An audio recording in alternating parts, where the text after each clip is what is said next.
pada saat mengantar DPR ataupun yang tadi saudara masuk CCTV, itu apakah saudara Irfan Widianto langsung mengantar kepada saudara saksi atau ada orang lain yang mengantar pada di komplek Polri Duren 3 tersebut? Tidak, melalui Arianto, PHL. Arianto. Ya. Arianto itu siapa? PHL di Propam.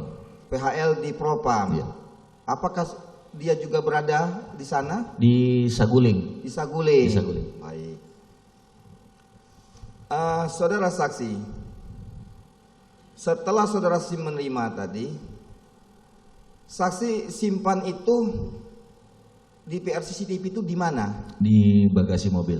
Bagasi mobil. Ya. Pada saat tadi saksi bilang bersama ada Kuat maupun Ricky. Nah, apakah mereka tahu juga ada saudara membawa di PR CCTV tersebut? Tidak. Tanpa mereka ketahui? Tidak tahu. Baik.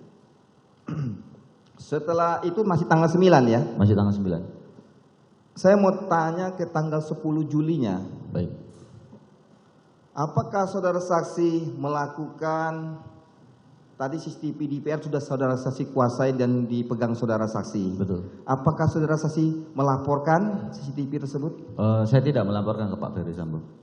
Kenapa tidak dilaporkan? Karena di tanggal 8 Juli yang pada saat saya sampaikan masalah CCTV di dalam rumah, beliau sepertinya sensitif terkait masalah CCTV, jadi saya tidak berani untuk melaporkan. Menurut saudara saksi sensitif masalah CCTV. Ya. Baik.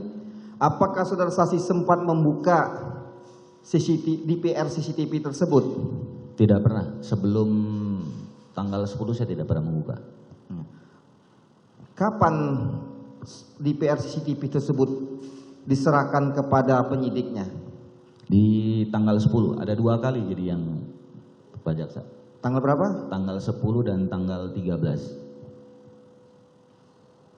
Tanggal berapa tadi? Tanggal 10 Juli. 10. Sekira pukul berapa diserahkan?